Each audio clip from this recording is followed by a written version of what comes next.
तो question number 6 तक आपका कंप्लीट हो गया है। अब हम बात करेंगे क्वेश्चन नंबर 7 की। क्लियर हुआ? क्योंकि इसका कॉन्सेप्ट हो चुका है और इसका कॉन्सेप्ट मैं बहुत अच्छे से आपको पूरा एक वीडियो में अच्छे से समझाए हैं। जिस तरह से क्वेश्चन आ सकते हैं वो पूरा कंप्लीट कराए हैं। तो अब एक्सरसाइज 3.3 में हम बात करेंगे क्वेश्चन नंबर 7। क्वेश्चन नंबर 7 का पहला पार्ट। इसमें बोल रहा है बच्चा, सिद्ध कीजिए कि आव्यूह ए बराबर एक दिया हुआ है, उसको बताना कि एक सममित आव्यूह है। क्लियर हुआ? एक गिवन, एक आपको आव्यूह मतलब एक मैट्रिक्स दिया हुआ है और आपको एक प्रूफ करना है कि ये क्या है, एक सममित आव्यूह है। तो सममित आव्यूह होने का मतलब जो मैट्रिक्स गिवन है बच्चा, उसका जो ट्रांसपोज होगा वो मैट्रिक्स आना चाहिए, ये आना चाहिए। क्लियर हुआ? तो आपको हम क्वेश्चन सॉल्व करने चल रहे हैं। पहला पार्ट है, आपका गिवन है एक मैट्रिक्स ए दिया हुआ है 1 -1 5 -1 2 1 और 5 1 3। ये आपका क्या है, क्वेश्चन है। अब इसको बताना है कि आपको सिद्ध करना है कि एक सममित आव्यूह है। तो सममित आव्यूह होने का मतलब कि आप एक समीकरण इसको मान लीजिए और इसका ट्रांसपोज निकालिए और दोनों को बराबर दिखा दीजिए। वो क्या हो जाएगा, अगर बराबर आ जाएगा इसका मतलब सममित आव्यूह है। सिद्ध करने का मतलब ये हुआ कि आपका कंडीशन है सममित आव्यूह का, तो इसका लेफ्ट और राइट बराबर होना चाहिए। और दूसरा कंडीशन आपको हम बताए थे, ये जो समीकरण मैं आव्यूह दिया है इसको 1 मान लीजिए और इसी का ट्रांसपोज निकालिए। क्लियर हुआ? इसी का ट्रांसपोज निकालिए, 80 निकाल लीजिए। 80 जब निकालेंगे तो ट्रांसपोज निकालना आपको पता है कि फर्स्ट रो फर्स्ट कॉलम, यहाँ क्या हुआ 1 -1, ये 5 हो गया, -1 2 1 और ये कितना हो जाएगा 5 1 3।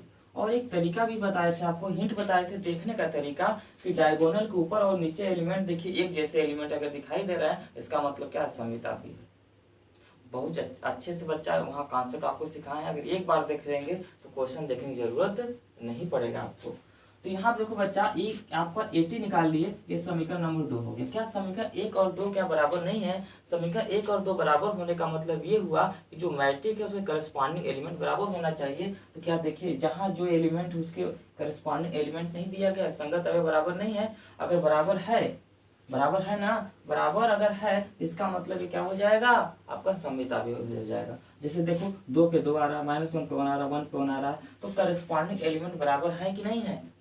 इसका मतलब ये जो मैट्रिक्स लिखेंगे समीकरण 1 और 2 से ये सिद्ध होता है कि आपका क्या है, कि जो मैट्रिक्स गिवन है वो क्या है आपका, वो जो मैट्रिक्स गिवन है वो क्या है, ए टी के बराबर मतलब ए ट्रांसपोज के बराबर है। इसलिए ये क्या हो जाएगा, आपका सममित आव्यूह कहलाएगा। क्लियर? वो लिख ले जाएंगे बच्चा। चलो अगला क्वेश्चन देखो, बहुत ही आसान है जी। दूसरा क्वेश्चन देखो जी, इसी का दूसरा पार्ट देख लीजिए आप। बस कंडीशन आपको पता होना चाहिए, उसका ट्रांसपोज निकालिए। लिखेंगे जो मैट्रिक्स है, गिवन मैट्रिक्स का ट्रांसपोज क्या है, वो मैट्रिक्स के बराबर है। इसलिए ये सिद्ध होता है कि जो मैट्रिक्स दिया गया है वो क्या है, सममित आव्यूह। लिख लेंगे बच्चा।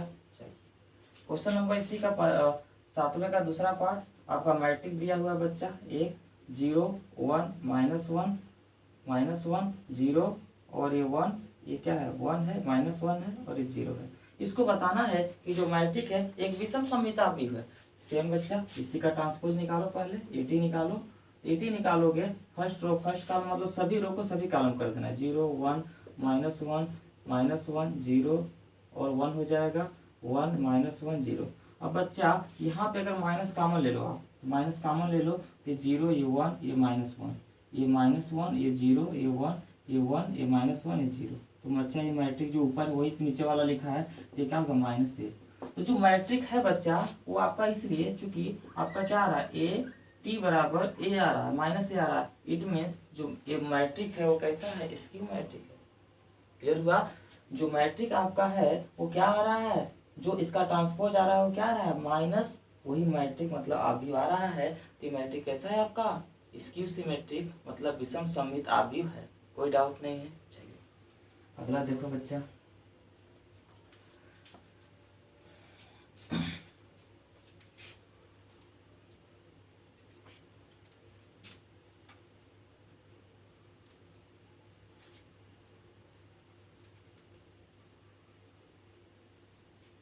इसी का हम बात करेंगे क्वेश्चन नंबर 8 7 हो गया। 8 का देखो बच्चा क्वेश्चन नंबर 8।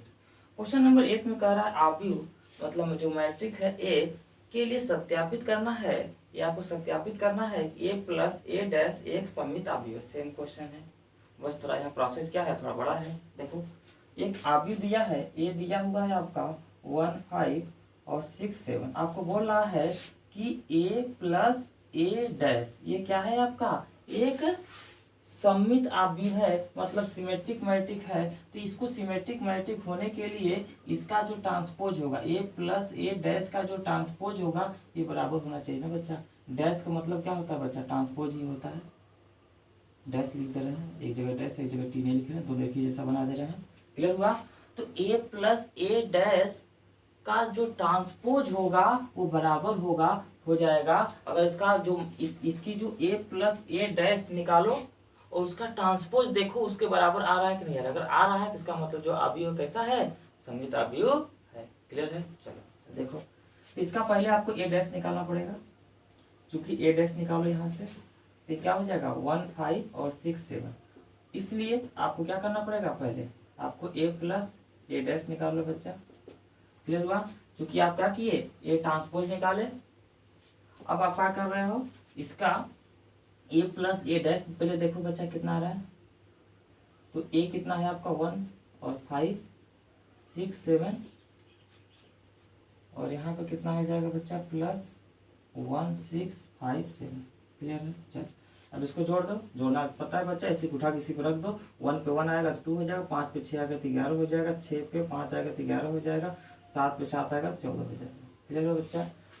तो अब आपका ए प्लस ए डैश निकल गया। सो आपको ए प्लस ए डैश का ट्रांसपोज निकालो बच्चा। इसका ट्रांसपोज करो तो यहाँ 2 11 और ये कितना हो जाएगा 11 और first row first column second row second column 11 40। तो क्या बच्चा ये जो ए प्लस ए डैश का जो ट्रांसपोज निकाले हो ये क्या यही तो है, ए प्लस ए डैश के बराबर है कि नहीं है ना। देख लो बच्चा मिला लो। इसका मतलब ये जो आव्यूह है, ये जो ए प्लस ए डैश है वो क्या है, एक सममित आव्यूह है। कोई डाउट नहीं है। चलो एकदम क्लियर हो गया। जो कॉन्सेप्ट सिखाए तो वही कॉन्सेप्ट क्वेश्चन सॉल्व हो रहे हैं। चलो बच्चा अब क्वेश्चन नंबर देखो बच्चा, इसका दूसरा पार्ट सेम उसी तरह करना है। आप क्या करना, ए माइनस निकाल के उसका क्या करो ट्रांसपोज लोगे। जैसे आपको बोला है कि ए माइनस ए डैश ये क्या है, एक विषम सममित आव्यूह है। तो इसका जो ए माइनस ए डैश निकालोगे और इसका ट्रांसपोज ले लोगे। ए माइनस ए डैश का जो ट्रांसपोज लोगे वो क्या आना चाहिए, बराबर आना चाहिए। इसका मतलब सॉरी माइनस के साथ क्या आना चाहिए, बराबर आना चाहिए। जो इसका ट्रांसपोज लोगे वो माइनस के साथ क्या आएगा, अगर बराबर आएगा तो क्या कहलाएगा आपका इसकी सिमेट्री। कोई डाउट नहीं है। अब हम बात करेंगे क्वेश्चन नंबर 9 की बच्चा। बहुत ही आसान है जी कॉन्सेप्ट, इसीलिए बहुत अच्छे से कॉन्सेप्ट सिखाएं। अगर कॉन्सेप्ट देख लिए क्वेश्चन देखने की जरूरत नहीं है। हमेशा हम आपसे बोलते हैं रब कर रहे हैं।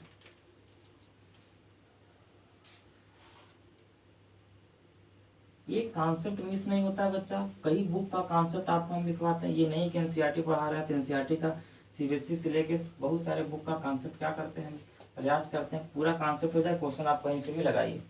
एक रेफरेंस बुक आप लोग का रहता है कि सर एनसीईआरटी कंप्लीट करना, तो एनसीईआरटी ही कंप्लीट कराते हैं। लेकिन हर बुक का कॉन्सेप्ट हम क्या करते हैं, आपको देते हैं। और ऐसा आपको बहुत जगह नहीं मिलेगा। हर जगह आपको केवल सोल्यूशन मिलेगा, केवल कॉन्सेप्ट नहीं मिलेगा। यूट्यूब पे केवल सोल्यूशन मिलता है। यहाँ पर आपको कॉन्सेप्ट ज़्यादा फोकस रहता है और सोल्यूशन तो हम कराते ही हैं। देखो बच्चा अब 9 क्वेश्चन है आपका 0ab माइनस ए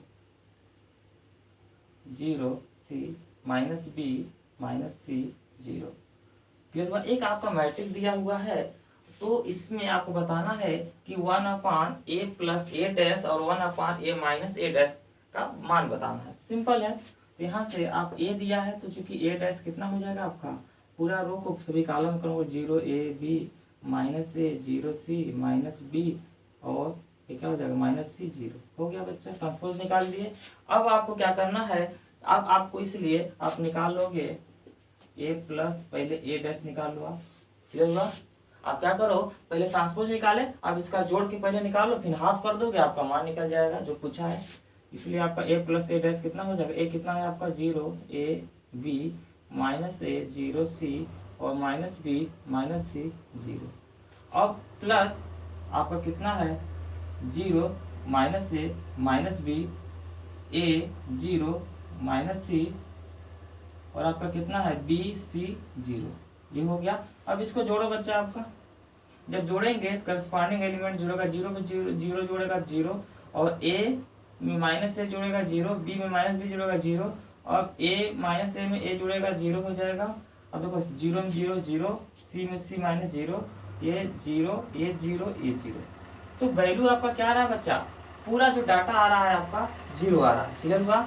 ये आपको क्या करना है कि नाउ आपको क्या करना है, वैल्यू क्या चाहिए, a plus A dash by 2 का मान चाहिए। मतलब अगर 2 से अगर डिवाइड करेंगे, यहाँ पे इस तरह लिखा है क्वेश्चन में आपका, इसका हाफ करना है। जब इसका हाफ की अगर हम बात करेंगे तो जो मैट्रिक्स है a प्लस ए डैश का हाफ अगर आपको निकालना क्वेश्चन ये बच्चा, हाफ निकालने का मतलब 2 से जब डिवाइड करेंगे सभी एलिमेंट में डिवाइड होगा, तो सभी में अगर 2 से डिवाइड करेंगे तो उससे क्या फर्क पड़ेगा, कोई फर्क नहीं पड़ेगा, 0 का 0 ही रहेगा। क्लियर होगा। ये आपका क्या हुआ, एक डाटा निकल गया। अब दूसरा बोला है कि ये माइनस डैश का हाफ निकालना है, पहला निकल गया। दूसरा देख लो बच्चा, ये आपका क्या है, जीरो मैट्रिक आ रहा है नहीं आ रहा है, वो से डिनोट करते हैं, ये आपका जीरो मैट्रिक आ रहा है। अब दूसरा इसी का पार्ट देख लो जी, पहले इसको लिखो, आंसर भी आप तो चेक कर लेते हैं, 0 आना चाहिए बच्चा। क्वेश्चन नंबर आपका क्या है 9, question number 9 3.3, question number 3.3, question number आपका क्या है 9, 0 आ रहा है बच्चा। क्लियर हुआ, 0 0 इसका मतलब जीरो मैट्रिक। अब हम बात करेंगे बच्चा क्वेश्चन नंबर इसी का दूसरा पार्ट, इसको रफ कर दें जी, इसको रफ नहीं करते हैं, बस इसको रफ कर देते हैं।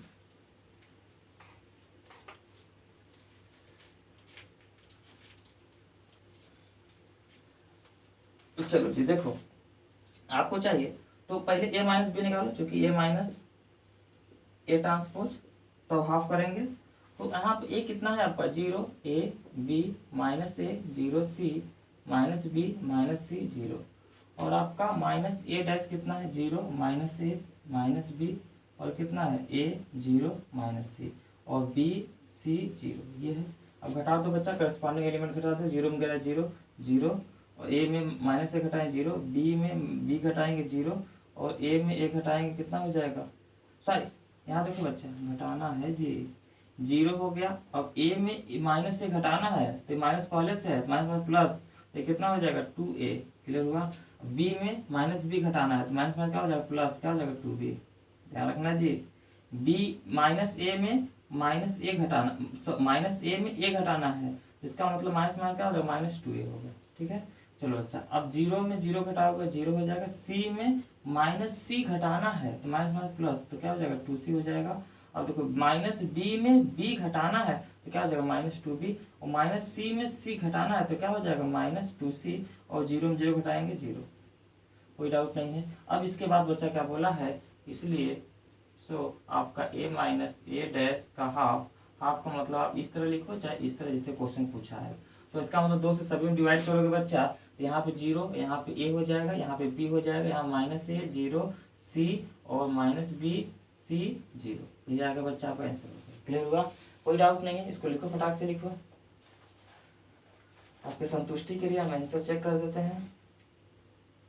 कौन सा पार्ट है बच्चा बी का, 0 ab माइनस ए 0 c minus b minus c 0 minus c, sorry ये माइनस है ना जी, माइनस रहेगा ना।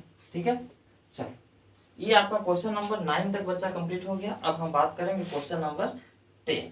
तो क्वेश्चन नंबर 10 बच्चा आपको हम नोट करके एक पॉइंट लिखवाए थे कॉन्सेप्ट में, किसी वर्ग आव्यूह को आपको क्या करना है, सममित तथा विषम सममित आव्यूह को योग के रूप में व्यक्त करना। बहुत अच्छे सिखाए थे, तो उसके माध्यम से आपको क्या करना है, इसको सॉल्व करना है, योगफल के रूप में व्यक्त करना है। तो 4 क्वेश्चन है, तो हम एक क्वेश्चन करा देंगे और उसी तरह आप क्या करेंगे, सभी क्वेश्चन कर ले जाएंगे। चलिए देखिए,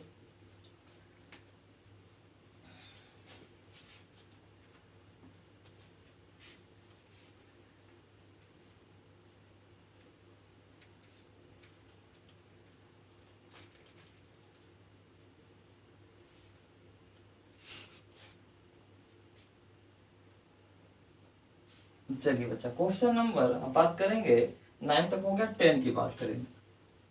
क्वेश्चन नंबर 10 में क्या कर रहा है, निम्नलिखित आवयवों को एक सममित आवयव तथा एक विषम सममित आवयव के योग फल के रूप में व्यक्त कीजिए। किसमें व्यक्त कीजिए, योग फल के रूप में व्यक्त करना है। तो आपको करना क्या है कि पहले एक आपका जो आवयव दिया है उसको मैट्रिक मान लेना, माना मैट्रिक ए बराबर आपका 3 5 1 -1। अब इसको योगफल सममित तथा विषम सममित आवयव के योगफल के रूप में लिखना है। तो आपको बहुत अच्छे तरीके से कॉन्सेप्ट सिखाए थे बच्चा। एक मैट्रिक है, इसका ट्रांसपोज निकालो 80, और दूसरा मैट्रिक इसी मैट्रिक का ट्रांसपोज निकालो, इधर निकालो।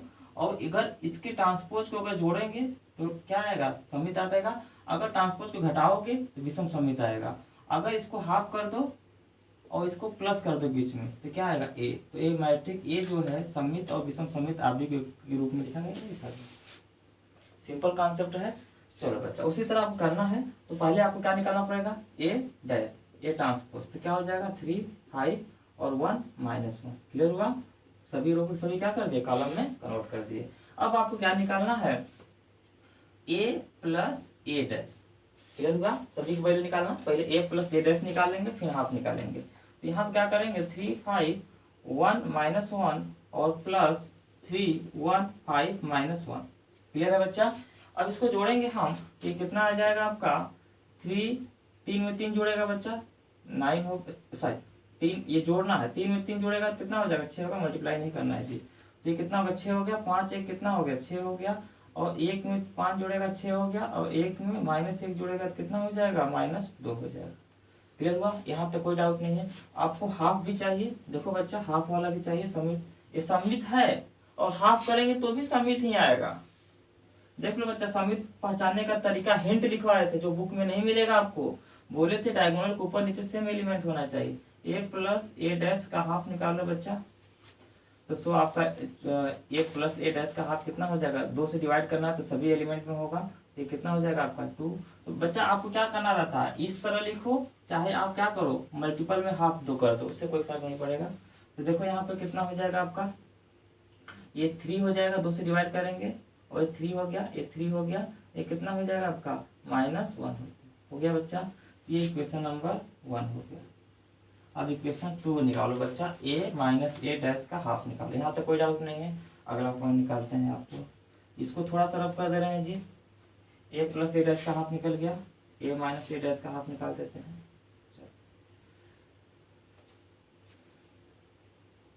a माइनस ए डैश पहले निकाल देते हैं, इसको भी रह देते हैं, लिखना है हमको, या तो इसको बगल में लिख के इसको रफ कर देते हैं। 3 3 3 -1। चलो a माइनस ए डैश निकालोगे बच्चा तो कितना हो जाएगा 3 5 1 -1, और माइनस करना है 3 1 5 -1। चलो जी, तो 3 में 3 घटेगा तो कितना हो जाएगा आपका 0, और 5 में 1 घटेगा तो कितना हो जाएगा 4। 1 में करस्पॉन्डिंग एलिमेंट घटाना, 1 में 5 घटाएंगे कितना होगा -4, 1 में -1 घटाएंगे तो -1 प्लस -1 0 हो गया।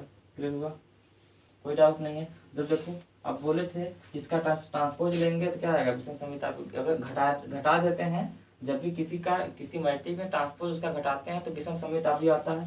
देखो ये है, क्योंकि डायगोनल 0 है, नॉन डायगोनल क्या होता है, साइन एलिमेंट सेम होता है, बस साइन उसका क्या होता है, डिफरेंट होता है।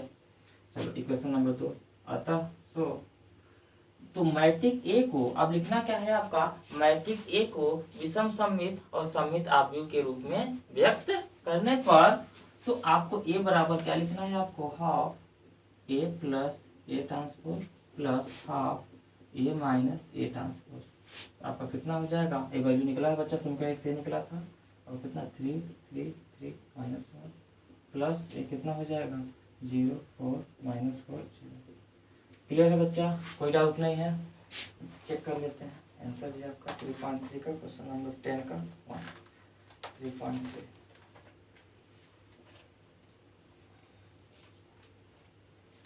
लिखो तो थे बच्चा, इसको लिखते रहो फटाक से। 3.3 का 10 का पहला 3 3 3 -1 0 2, ये हाफ नहीं हुआ क्या, सॉरी। देखो जी यहाँ पे इसका हाफ भी करना है, यहाँ पे देखो बच्चा, जब a माइनस ए डैश का हाफ करेंगे तो ये कितना हो जाएगा, सभी का हाफ होगा 0, ये 2, ये -2 0। क्लियर है? तो यहाँ पे कितना हो गया 0 2 -2 0। ठीक है, हो गया। चलो जी, ठीक है, ये आपका क्वेश्चन नंबर 10 हो गया, पहला हो गया। दूसरा भी बच्चा इसी तरह करना है, तीसरा भी इसी तरह करना है। जो कॉन्सेप्ट हम सिखाए हैं बच्चा बस उसी को फॉलो करिए, क्वेश्चन कहीं गलत नहीं होगा। क्लियर हुआ? चलिए, तो आप हम बात करेंगे क्वेश्चन नंबर 10 का। पहला भी हो जाएगा बच्चा, दूसरा भी हो जाएगा, सेम इसी तरह करना है। तीसरा चौथा सभी पार्ट आप क्या करना है। नहीं आएगा तो आप कमेंट करिएगा। अब हम बात करेंगे क्वेश्चन नंबर 11 और 12। ऑब्जेक्टिव है, तो ऑब्जेक्टिव देखिए कैसे करना है।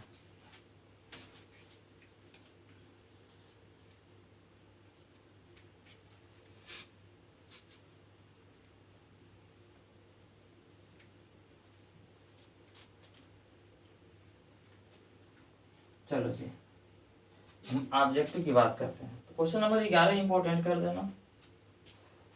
क्वेश्चन नंबर 11 ऑब्जेक्टिव के पर्पज से अच्छा क्वेश्चन है। जैसे बोला है बच्चा, कोई ए तथा बी समान कोटि के, मतलब समान आर्डर के दो आव्यूह दिया गया है और वो दोनों आव्यूह क्या है, सममित आव्यूह। क्लियर हुआ?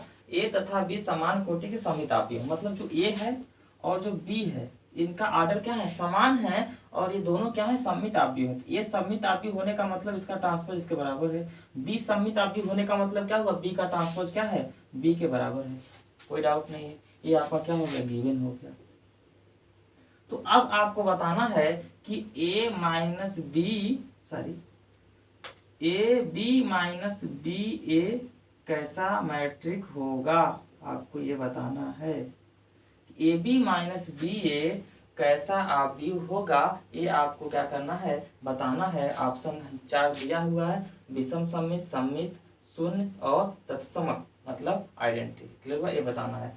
तो ए बी माइनस बी ए बताना है ना आपको, और ट्रांसपोज दिया है ना, तो पहले इसका ट्रांसपोज चेक करो। जो दिया है उसी के अकॉर्डिंग आप चलिए। तो इसका ट्रांसपोज लीजिए, ए बी माइनस बी ए का ट्रांसपोज। तो बोले थे बच्चा ए प्लस बी का ट्रांसपोज या ए माइनस बी का ट्रांसपोज। अगर घटा के, जैसे ये कॉन्सेप्ट देखो बच्चा, ए माइनस बी का ट्रांसपोज क्या होता है, ए का ट्रांसपोज माइनस बी का ट्रांसपोज होता है ना। तो आप घटा के ट्रांसपोज लो या ट्रांसपोज लेके घटाओ, कोई दिक्कत नहीं है। तो यहाँ घटा के ट्रांसपोज लो या आप ट्रांसपोज लेके घटाओ। ए बी का ट्रांसपोज माइनस बी ए का ट्रांसपोज। ब्रैकेट क्यों लगा दिए, क्योंकि दो मैट्रिक है, ब्रैकेट इसलिए लगाए हैं। अब मल्टीप्लाई वाला कंसीडर पॉइंट आपको पता है कि ए बी का अगर ट्रांसपोज है बच्चा, तो पहले बी का ट्रांसपोज और फिर ए का ट्रांसपोज बताए थे। तो यहाँ पर क्या अप्लाई कर दो कि पहले आप b का ट्रांसपोज, फिर a का ट्रांसपोज, माइनस a का ट्रांसपोज और b का ट्रांसपोज। आपको ये दिया हुआ बच्चा बड़ा है, ट्रांसपोज के लिए t लिखो चाहे डैश लिखो, उससे कोई फर्क नहीं पड़ता। यहाँ डैश ले रहा है, यहाँ भी डैश ले, वहाँ भी डैश ले लेते हैं। तो देखो बच्चा, आपको जो b, देखो यहाँ ध्यान समझो जी, ये जो आपका डाटा जो दिया हुआ है एकदम अच्छे समझना, ये आपका दिया हुआ है ना, देख रहे हो ना। तो अब यहाँ पे हम क्या करेंगे कि जो B ट्रांसपोज है उसको हम B लिख सकते हैं, और जो A ट्रांसपोज A लिख सकते हैं। अब जो A ट्रांसपोज इसको A और जो B ट्रांसपोज को हम B लिख सकते हैं। यहाँ पे देखो बच्चा, यहाँ से अगर माइनस कॉमन ले लो तो AB माइनस बी ए, तो ए बी और माइनस बी ए का जो ट्रांसपोज है, देखो ट्रांसपोज यहाँ लिखे हैं, इसका जो ट्रांसपोज है वो क्या आ रहा है आपका, माइनस में नहीं आ रहा है बच्चा, माइनस में ए बी, ये जो आ रहा है ए बी, जो आ रहा है ए बी माइनस बी आ रहा है, माइनस नहीं आ रहा है। जो मैट्रिक है, मैट्रिक ये पूरा मान लो, मैट्रिक का ट्रांसपोज क्या आ रहा है, वो मैट्रिक, ये मैट्रिक पूरा अगर मान लो, अगर बड़ा मैट्रिक मान लो ए, तो ए का ट्रांसपोज क्या माइनस ए में नहीं आ रहा है। अगर लेट मानने की बात कर रहे हैं तो आ रहा है ना, इसका मतलब क्या है, स्क्यू मैट्रिक। तो पहला क्या है ऑप्शन का सही है, skew symmetric, skew symmetric matric एकदम सही है। इस तरह आपको क्या करना रहता है, निकालना रहता है।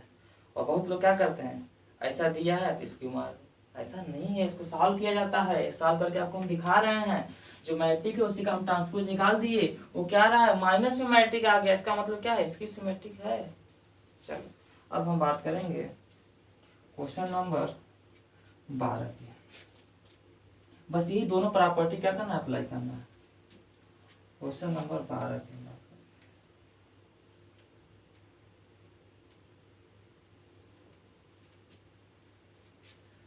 क्वेश्चन नंबर 12 तो और आसान है जी, ऑब्जेक्टिव है। यदि कोई मैट्रिक ए दिया हुआ है आपका cos alpha minus sine alpha और साइन अल्फा और cos अल्फा, तो आपको बताना है a प्लस ए डैश बराबर आई हो। यदि ये है और ये इसके बराबर है तो आपको अल्फा का मान बताना है। सिंपल है, ऑब्जेक्टिव क्वेश्चन है। तो इसमें आपको क्या बोलना है कि यदि एक मैट्रिक गिवन है और जो मैट्रिक गिवन है वो उसके ट्रांसपोज के योग के बराबर क्या आना चाहिए। अगर आई आ रहा है तो आपको क्या करना है, अल्फा का मान बताना है। तो सेम एक कंडीशन अप्लाई कर दो बच्चा, इसका पहले ट्रांसपोज निकालो। ए डैश कितना आएगा आपका cos alpha minus sine alpha और आपका ये कितना हो गया, अल्फा है जी, साइन अल्फा और cos अल्फा। चलो बच्चा कंडीशन लगा दूं, आपका बोल रहा है कि ए प्लस ए डैश क्या है, आई के बराबर है। ये कितना है आपका cos alpha minus sine alpha, objective है, साइन अल्फा और क्या हो जाएगा cos अल्फा। और ए डैश को जोड़ने पे आई आना चाहिए। आई का मतलब identity matrix cos alpha sine alpha और माइनस साइन अल्फा और ये cos अल्फा इक्वल टू क्या है, I for identity matrix according to question हम लेते हैं। और क्वेश्चन में अगर 2x2 है तो आई हम क्या लेंगे, 2x2 कर लेंगे तो 1 0 0 1 हो गया। चलो बच्चा अब जोड़ दो, करस्पॉन्डिंग एलिमेंट जुड़ेगा, cos अल्फा आएगा तो 2 cos अल्फा हो जाएगा, 2 cos अल्फा और माइनस साइन में साइन जुड़ेगा तो कितना हो जाएगा 0, साइन में माइनस साइन जुड़ेगा 0, cos अल्फा 2 cos अल्फा बराबर कितना है आपका 1 0 0 1। अब दो आपकी बराबर होने का मतलब करस्पॉन्डिंग एलिमेंट बराबर होगा, तो यहाँ से 2 cos अल्फा 1 के बराबर, 2 cos अल्फा 1 के बराबर, 0 0 के बराबर, तो वहाँ से वैल्यू आएगा नहीं, इसी जगह से वैल्यू आएगा। तो 2 cos अल्फा इक्वल टू 1 और cos अल्फा इक्वल टू कितना जब 1/2, 1/2 cos में किसकी वैल्यू होती है, 60 की वैल्यू होती है, 60 डिग्री की। तो यहाँ पे cos 60 डिग्री कितना हो जाएगा cos 60 डिग्री। तो हमको ऑप्शन कितने दिया है, रेडियन में दिया हुआ है, तो हम डिग्री क्या करेंगे, रेडियन कन्वर्ट कर देंगे। तो 60 डिग्री का मतलब लिख सकते हैं पाई बाई कितना लिख सकते हैं 3, 3 6 18 पाई बाई 3, 3 6 18 3 6 60 डिग्री आ जाएगा। चलो बच्चा दोनों तरफ से cos हटा दो बच्चा, तो अल्फा इक्वल टू कितना आ जाएगा आपका पाई बाई 3 आ जाएगा। क्लियर है, कोई डाउट नहीं है। चलो तो इस एक्सरसाइज को बच्चा बहुत अच्छे से आपका क्या होगा, इसका पूरा आपका कॉन्सेप्ट भी क्लियर हो गया और क्वेश्चन भी कंप्लीट हो गया। अब नेक्स्ट वीडियो में बच्चा आपका हम एलिमेंट्री ऑपरेशन बताएंगे। आपको इसमें क्या ट्रांसफॉर्मेशन के द्वारा हम क्या करते हैं, आपका इन्वर्स आव्यूह निकालते हैं और इन्वर्टर मैट्रिक्स भी बताएंगे आपको, डिस्क्रिमिनेंट आव्यूह क्या होता है। चलिए तो अब आपको हमको बताना है इसमें इन्वर्स आव्यूह निकालना, किसके द्वारा, आपको एलिमेंट्री ट्रांसफॉर्मेशन के द्वारा। तो अब इसको हम सिखाएंगे और इसको सिखाने के लिए एलिमेंट्री ट्रांसफॉर्मेशन के द्वारा आपको इन्वर्स निकालना सिखाना है। लेकिन पहले शॉर्टकट बताएंगे, फिर आपको क्या करेंगे, इसका कॉन्सेप्ट सिखाएंगे, इन्वर्स कैसे निकालते हैं, और इसी से पहले आपको 1 का नियम बताएंगे नेक्स्ट वीडियो में। ठीक है, तो थैंक यू सो मच। यहाँ तक आप क्या कर लीजिए, इसको कंप्लीट कर लीजिए।